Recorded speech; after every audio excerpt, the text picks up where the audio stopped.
The psychology of the come command is just as important as the technique. Now, the technique is saying come, always in a certain type of voice, a commanding voice, loud enough that he can hear, not too high toned. And then pressing the stem. So it's come, press, and then yes. And the yes should be him looking in your direction or walking in your direction. But the yes always means run to me for a reward. And when we're doing this, right now, he should always have a leash on, and you should always have rewards with you. Higher value when you're out walking, just to keep him cemented to wanting to be with you.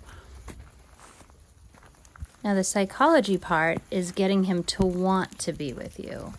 Now, the trick is to always let him go back to whatever he was doing.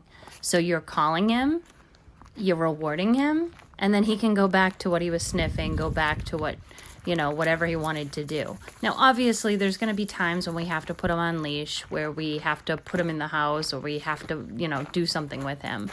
But the more that the pattern is, he just runs to you, he gets something, and he goes back, then he's not going to put a bad connection to the come command, which most dogs do.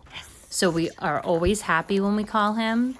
We never call him when he has something in his mouth. So we don't want to correct him, something he's not allowed to have in his mouth. We always go to him for that. But the come command should always be light and fluffy. Come to me, you're going to get something awesome. And then you get to go right back. On these walks, whenever I saw somebody up ahead, a person or a dog, I always grab the leash and, tell him to come. Once he comes into me, then we go into a heel walk where he's walking right next to me. I use lots of food rewards when we're walking by people or dogs. I'm using the food to teach him how I want him to behave in situations.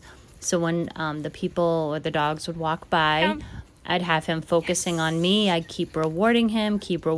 Even if he's looking at them, as long as he's not, pulling on leash or trying to get ahead or be rude, I keep rewarding him, And then once the people and the dogs are far enough away, then I'd let the leash go and say break, and then we'd start walking again. And now he doesn't mind when people or dogs come up to us or are walking towards us, because he's like, I get lots of food and I get to walk next to you. This is cool. But obviously, eventually, we don't need that food. This is just cementing the relationship part of the walk, where we're reminding him that we're really cool and that he always wants to be with us.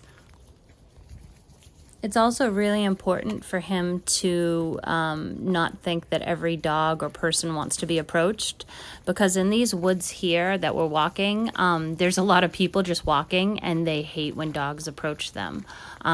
So every single time I see a person, he comes into me, and he just starts to get in the habit that when I see people, I don't run up to them, I go back to my handler. I don't run up to them, I go back to my handler. Same thing with dogs too. And that way it really just reminds him that he needs to ask permission to go say hi to people and dogs. Another thing, if he is sniffing the ground and he's not responding to the collar, it could be that the collar is not tight enough. Because it might seem tight when you're putting it on him, but as soon as he puts his head to the ground to sniff, the little prongs come away from his neck. So I like to test him when I first start the walk to make sure that even when he's sniffing, that he's responsive. Just something to keep in mind. I'm testing him here. I'm letting him get pretty far ahead, and there's a split in the path right there. And I wanted to see if he waited for me or, kept an eye out, which he did. So he passed the test.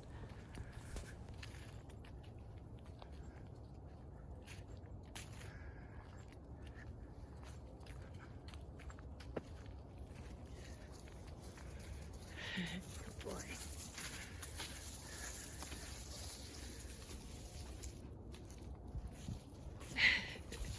I'm not leaving yet. Good boy.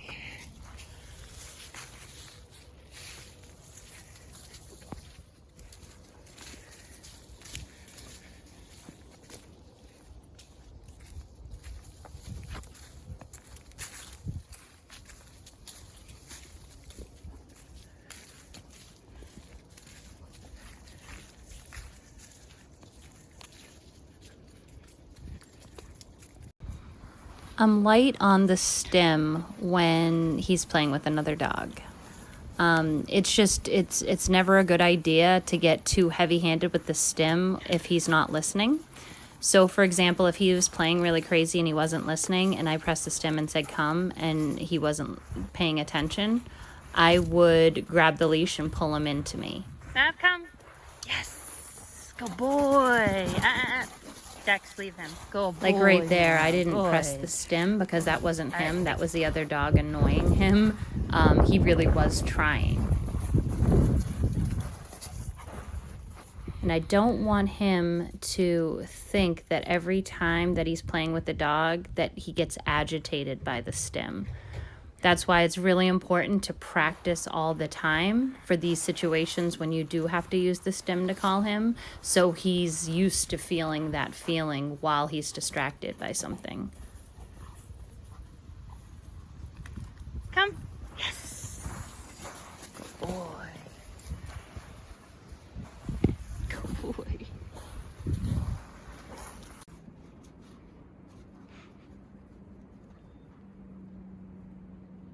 Come. Yes. Good boy. Come.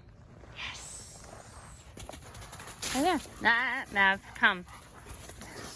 Good boy.